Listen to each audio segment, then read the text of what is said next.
Türkmenistan 2-nji jahan uruşuna gazanlan ýeňişiň 74 ýyllygyny belleýär.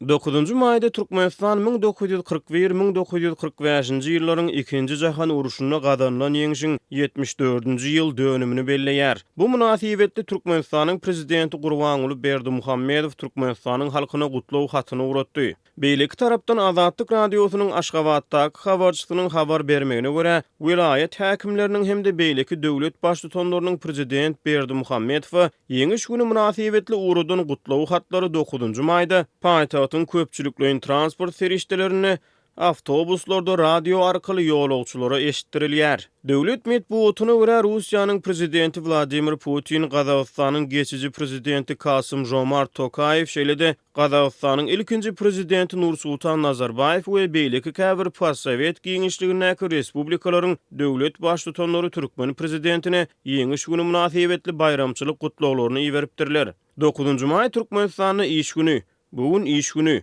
Mekteplerde we döwlet edara kärhanalaryna iş güni diýip Azatlyk radiosynyň paýtagtdaky habarçysy 9-njy maýda habar berdi. 2017-nji ýylyň oktyabr aýynda Türkmenistanyň Zähmet kodeksine bayramçylyk we hatyra günlerine degişli üýtgetmeler girdilenine 9-njy maý ýeňiş güni işlenilmeýän bayramçylyk günleriniň hataryndan çykaryldy. Türkmenistanyň döwlet heýetçiligindäki telewizion kanallary 2-nji jahan uruşuna gazanlan ýeňişe bagşlap telegepleşikleri efire berýär. Hökümete tarapdary habarlary çap edýän Orient Nokotama saýty ýeňiş bayramçylygyna bagşlap watançylyk temasynyň videolary köpçülige ýetirýär. Beýleki postsovet ýurtlaryna şol sanly Merkezi Aziýa ýurtlaryna ýeňiş güni giňden bellenilip geçilýär. Russiýa 2-nji jahan uruşunda ýaranlyk güýçleriň Nazi Germaniýasyna garşy gazanan ýeňişiniň 74-nji ýyl dönümini Moskwada harby parat bilen belledi. Şeýle-de Rus medeniýeti ýeňiş bayramyna bagyşlanyp geçirilýän ölümsizlik polka atly ýürüýüşleri Moskwada 1 million töweregi adamyň gatnaşmagyna garaşly ýanyny habar berýär. Şeýle at bilen geçirilýän ýürüýüşleri beýleki postsovet ýurtlaryna hem görmek mümkin. Azat Ýewropa Azatlyk radiosynyň Belarus hullugynyň habaryna görä 9-njy maýda Minskde 500 töweregi adamdan ibaret topar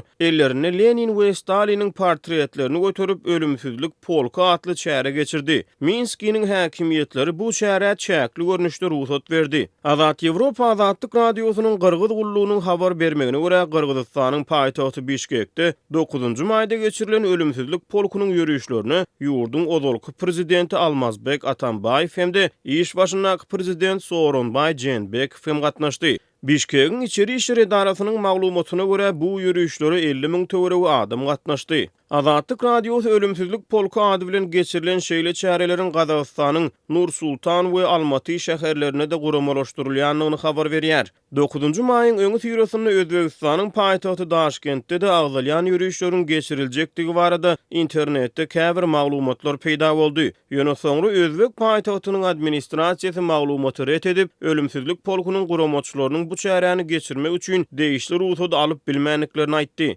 Azat Ýewropa Azatlyk radiosynyň täjik gullugynyň maglumatlaryna görä, ýeňiş bayramçylygy münasibetli ölümsizler polkunyň çärelerine Duşenbäniň häkimiýetleri ruhsat berdi. Türkmenistanda ölümsizlik polkunyň çäreleri barada maglumat ýok. Ýöne ýurdun dürli künjeklerini medeniýet habarlaryna görä bayramçylyk münasibetli resmi dawaralary geçirilýär. 6-njy maýda Lewap vilayatynyň Türkmenawa şäherinde ýüzlerçe adam ýeňiş güni dawarasyna mejburi gatnaşdyryldy. Azatlyk radiosynyň habarçysy bu dawaranyň 9-njy maýda hamala şol güni geçirilen ýaly edip Türkmen telewizionyasynda görkezilýekdigini habar berdi. Türkmenistanyň 2-nji jahan uruşunyň veteranlaryna prezidentiň adynan bayraklar we pul syýlalary gowşuruldy. Resmi medeniýet ýurtdaky veteranlaryň sany barada maglumat bermeýär.